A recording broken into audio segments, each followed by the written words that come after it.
We are from GST. We are from content creation school. So we are going to be interviewing the tech personnel in charge of toiletry production. And my name is Adiwale Boluwansfed Glory, and my partner. My name is Iwola Mban. Yeah, skill personnel. My very good friend, yeah. Mommy, please, what's your name? Tell the camera and the viewers. Okay, thank you for coming by. My name is Ahmed Hehe. I'm an academic technologist of DCB University and also a trainer in charge of toiletry production here. Alright, viewers and everyone. So now we are going to go direct into the question. Please don't touch that guy watching. So, next question, ma'am. What exactly is toiletries all about? Our viewers will be like, okay, they are into toiletry production and all that. So what exactly? Is it just tissue paper? Like, tell us more. What is toiletry all about, ma'am? Okay. Let me just quickly go to the layman understanding. Alright, ma'am. Once you hear toiletries, toiletry is just any self-care material or any self-care that you can use for personal hygiene. Any item such as your toothpaste, your hand wash, hand sanitizer, liquid soap, toilet cleaner, and the likes. Alright. So viewers, that question has been answered. So if you have just been thinking that it's only tissue paper that toiletry is all about, you've been corrected. It's all about things that we use for personal hygiene. So the next question, ma'am, how long have you been teaching in this toiletry production skill? Like how long? So let's say for about 7 years, if not more. Wow, 7 years, if not more. So that means you have so many experiences. Well, our viewers will be very interested in knowing more about what you have been doing. So the next one is, what are the key skills necessary in the success of toiletry production? What skills do we need? In case maybe our viewers will maybe want to venture into that production of toiletry, what skills do they need apart from maybe just being able to mix chemicals and all the rest? What other things do we need? Thank you for that question. Yes, ma'am. For every growing business requires a strategic planning and execution. And this strategic planning has to start with, let me start with consistency. Once you are consistent in your business, there is possibility of that business growing. Not only consistency, you also have to have your market targets. You have to have your market target and also have your strategy that you use in producing, canvassing your customers to patronize your product. Then you must also understand the materials that you have to use in your production. Because when we talk about toiletries, we deal with, most of the toiletries deal with chemicals. And you know when you talk about chemicals requires safety because it has hazardous effect. So you must understand these chemicals and also understand the safety that guides these chemicals. So you must understand that. You must also be able to increase your awareness of your brand. Also, you must have customer relationship. Also be consistent, as I earlier said. You must be able to have customer relationship. You must be able to put details in everything you are doing. Because when it comes to toiletries, measurement is very key. And once you don't understand your measurements, then your product will go astray. So it's always better for you to put details in everything you are doing when it comes to toiletries. Thank you so much, ma'am, for that intricate explanation. So viewers, it's not just mixing chemicals. It's not just mixing chemicals. You have to know more and more about these toiletries, just like our mommy has said. So you have to know measurements. So instead of you maybe doing gram per mole or doing gram something, you're not doing centimeter. So the next one, what challenges do you typically face in the production process and how do you overcome them, ma'am? Challenges. I think the key challenge you normally have is inflation. Inflation of market prices. I know today, because of the economic situation of the country, if you buy chemicals certain amounts today, if you get back there the second day, usually the market price is always fluctuating. So, and once a customer gets your product for, let's say for example, 1,000 naira today, and tomorrow you said you want to increase it, it's not always. So we have a way we play around, because when you buy your materials in huge amounts, you understand, you'll be able to cut all the, but at times you might not have the fund to do that. But mostly I do get chemicals in bulk so that at least you can be able to maintain the price for a very long time. Thank you so much, ma. So if you're planning on wanting to like, you're thinking like, oh, this toilet is something, just know that you have to know how to get things in bulk, and apart from getting things in bulk, you have to be calculating. So next, ma. So what are the types of raw materials that are commonly used in toiletries, and how do you select them? You know, as I already said, I told you toiletries has to do with series of material that you can use for personal hygiene. So it does not really narrow down to one particular product. So it depends on which of the production you are going into. For example, let me pick liquid soap, for example, multipurpose liquid soap. We have a series of materials we use in the production, such as the soda ash, the caustic soda, the nitro salt, even to the extent of the salt we use in cooking. You can use salts in place of sodium sulfate and the like. So it depends on what you want to produce that will channel you to what material and how to select them. Alright, so viewers, I hope that is very clear. So the next question, ma, can you share tips for someone that is wanting to start their business in line with toiletries production? I think from the past explanation I've explained, you'll be able to gain that, because I told you, for anybody that wants to start, the number one key thing that you must put into position is you must be focused and determined. Once it's for you to get the capital, another thing is for you to be determined. Do you understand? So once you are determined, at the initial stage of every production, you might not get it right. But as they always say, practice makes perfect. The more you do it, the more you get better in it. So you must always be ready to learn from others, and also be focused and determined in order to progress or to succeed. So viewers, I don't know about you, but this interview is going very fast for me. So you all, don't forget to subscribe to this channel. So the next question, ma, are there any common misconceptions? I used to think that toiletry is only about tissue paper. I've already confessed my own. So the next question, ma, are there any other misconceptions that people have about toiletry production, like me now that my own is just tissue paper? You have answered it already. The other one I can also put into that is this. You know, people have the idea of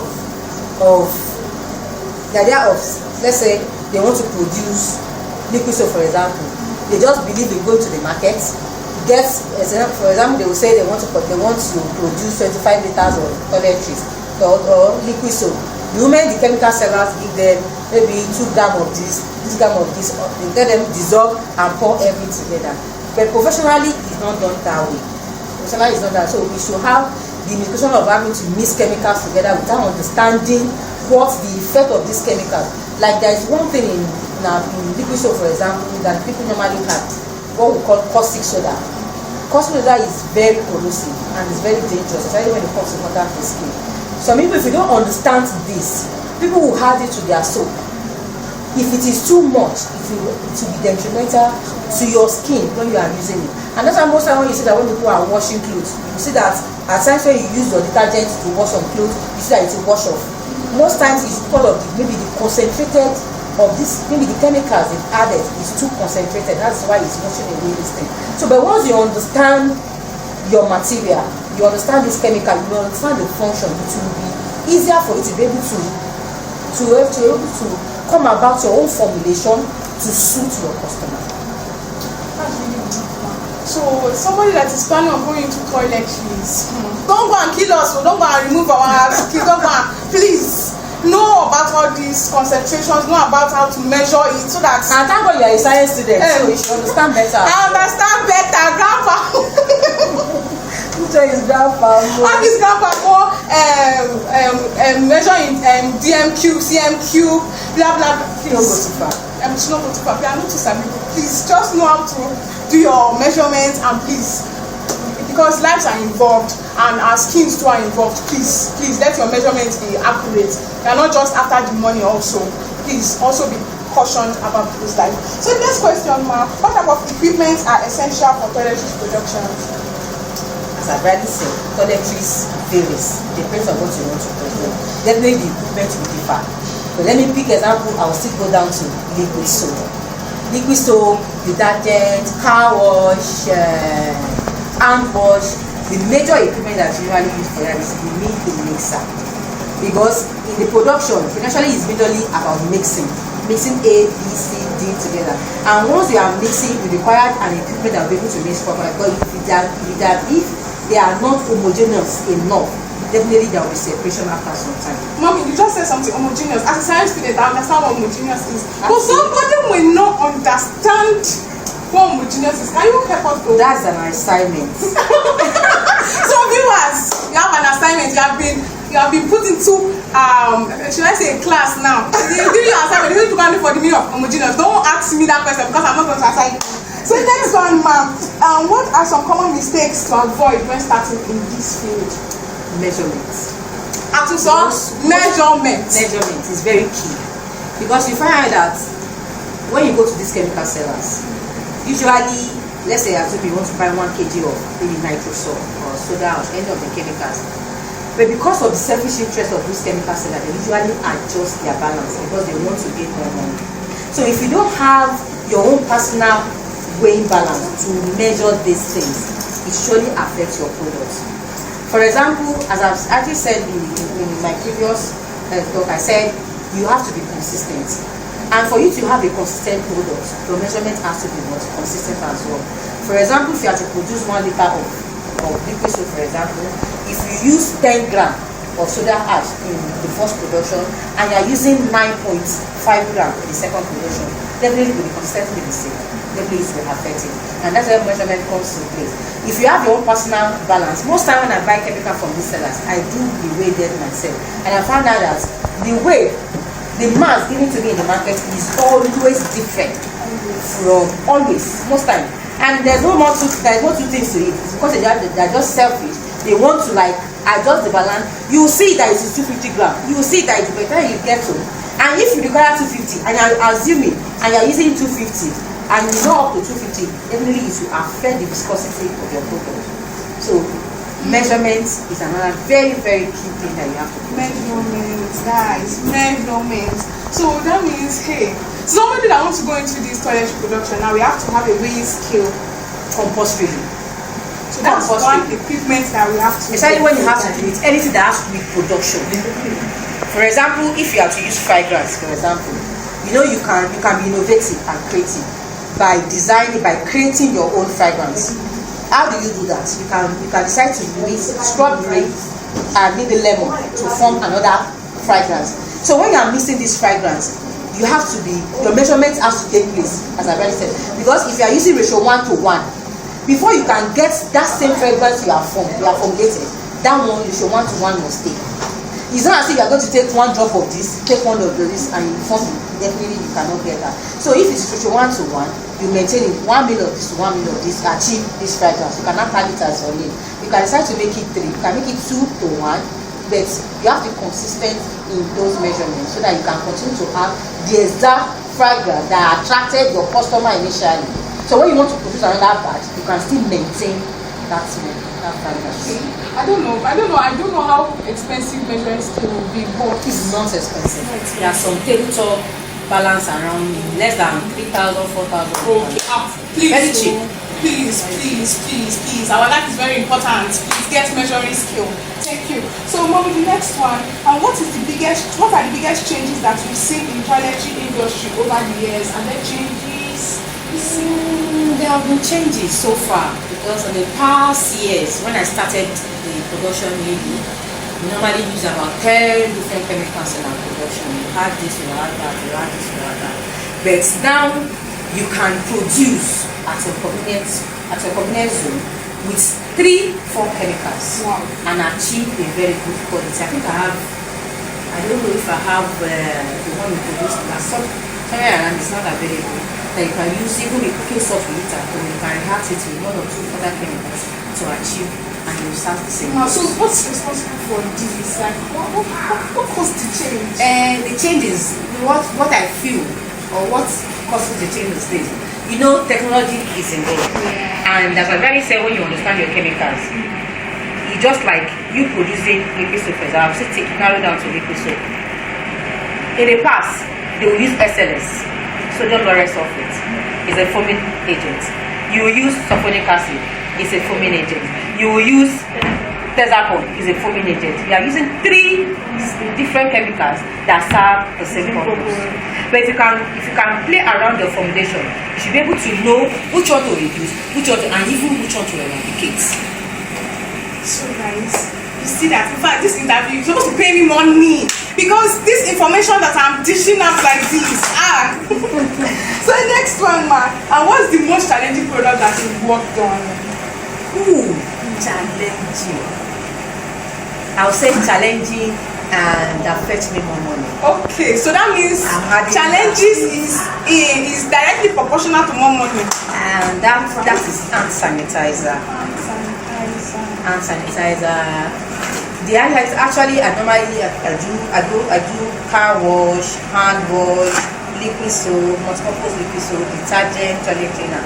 But during coronavirus, the people were, during coronavirus you required to do hand wash. There's no place you want to go to that you have to use hand wash, you have to sanitize your hand. Then I have to dabble into sanitizer in order to see since I'm a science personnel, I think I should be able to play around with it and do it. Show me shaking. Shaking. My sister. Shaking from my show me. It showed me shaking, but to God be the glory, I was able to overcome this problem. Initially, when I did the first one, it's not to water. As I've said, practice makes perfect. The more you do it, the more you get better at it.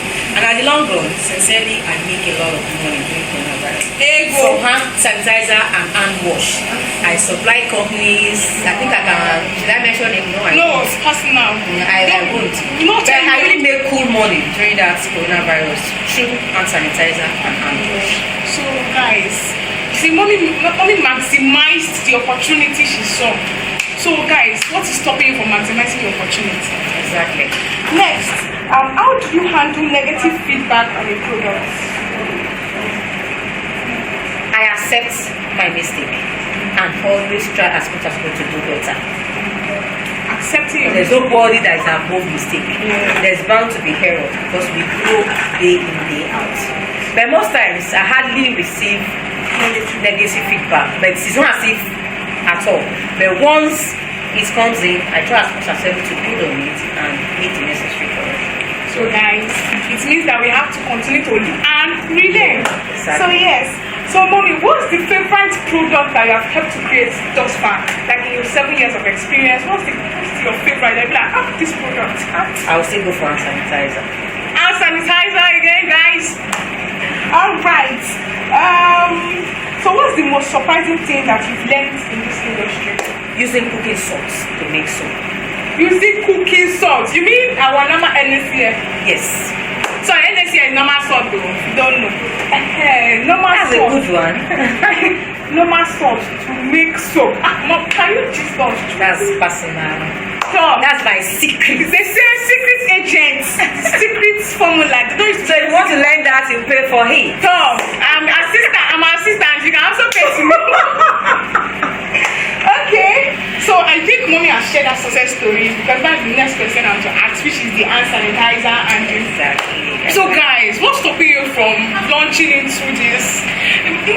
Number one, I don't know for you, but for me, they said we should be accurate with our measurements. We should be consistent. We say we should try to relearn or learn and always have your market strategy, have customer relationship, increase your brand awareness, and also be creative and also innovative, and also then be ready to learn from others, from professionals. Exactly. Like our mommy now, she's in Unidonry.